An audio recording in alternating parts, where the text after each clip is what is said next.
ನೋಡಿ, ಬೇಸಿಕಲಿ ವ್ಯಾಪಾರಸ್ಥರಿಗಾಗಿರೋ ಗೊಂದಲ ಇಷ್ಟೊಂದು ಟ್ಯಾಕ್ಸು ಹೆಂಗೆ ಬರ್ತಾ ಇದೆ. ಲಕ್ಷಗಟ್ಟಲೆ ನಾವು ದುಡಿತೀವ, ನಮ್ಗೆ ಅಷ್ಟೊಂದು ಲಾಭನೇ ಬರಲ್ವಲ್ಲ, ಹೆಂಗೆ ಟ್ಯಾಕ್ಸ್ ಕಟ್ಟೋದು? ಇದಕ್ಕೋಸ್ಕರ ಮಾಹಿತಿ ನೀಡೋದಕ್ಕೆ ಸಹಾಯವಾಣಿಯನ್ನು ತೆರೆದಿದೆ ವಾಣಿಜ್ಯ ಇಲಾಖೆ. ಈ ತೆರಿಗೆ ಗೊಂದಲ, ಟ್ಯಾಕ್ಸ್ ಇಲಾಖೆಗೆ ಕರೆಗಳ ಸುರಿಮಳೆನೇ ಬರ್ತಾ ಇದೆಯಂತೆ. ಪ್ರತಿನಿತ್ಯ ಹೆಚ್ಚಾಗ್ತಾ ಇದೆ ವ್ಯಾಪಾರಿಗಳ ಕರೆಗಳು. ಹಾಗಾಗಿ ಟೋಲ್ ಫ್ರೀ ನಂಬರನ್ನು ನೀಡಿದೆ ಕಮರ್ಷಿಯಲ್ ಟ್ಯಾಕ್ಸ್ ಇಲಾಖೆ ಡಿಪಾರ್ಟ್ಮೆಂಟ್ ಅವರು.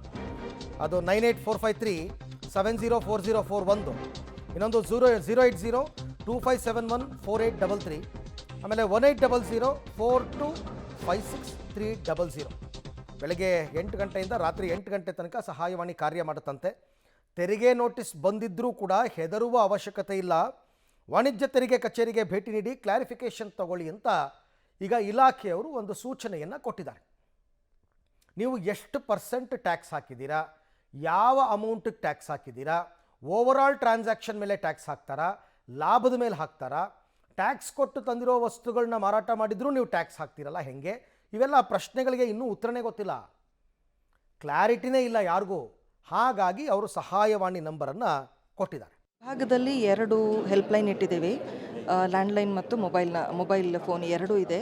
ಸೊ ಯಾವ್ಯಾವ ರೀತಿಯ ಅನುಮಾನ ಇರುತ್ತೆ, ಇದು ಟ್ಯಾಕ್ಸಬಲ್ಲ ಅಥವಾ ನಾನ್ ಟ್ಯಾಕ್ಸಬಲ್ಲ, ಅಥವಾ ಇದಕ್ಕೆ ಎಷ್ಟು ರೇಟ್ ಆಫ್ ಟ್ಯಾಕ್ಸ್ ಜನಸಾಮಾನ್ಯರಿಗೆ ಗೊತ್ತಿರೋದಿಲ್ಲ.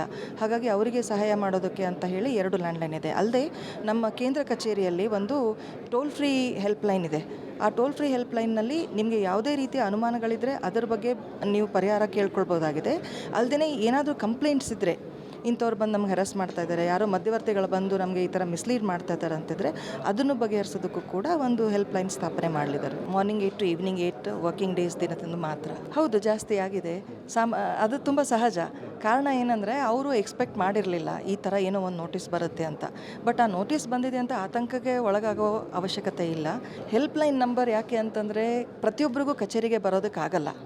ಸೊ ನಾನು ಕೇವಲ ತರಕಾರಿ ಮಾರಾಟ ಮಾಡ್ತಾ ಇದ್ದೇನೆ, ನನಗೂ ತೆರಿಗೆ ವಿಧಿಸ್ತಾರಾ ಅಂತ ಅನ್ನೋದು ಭಯ ಇರುತ್ತೆ. ಆದರೆ ಅವರಿಗೆ ಆ 10 ರೂಪಾಯಿ 20 ರೂಪಾಯಿ ತರಕಾರಿ ಮಾರಾಟ ಮಾಡೋದು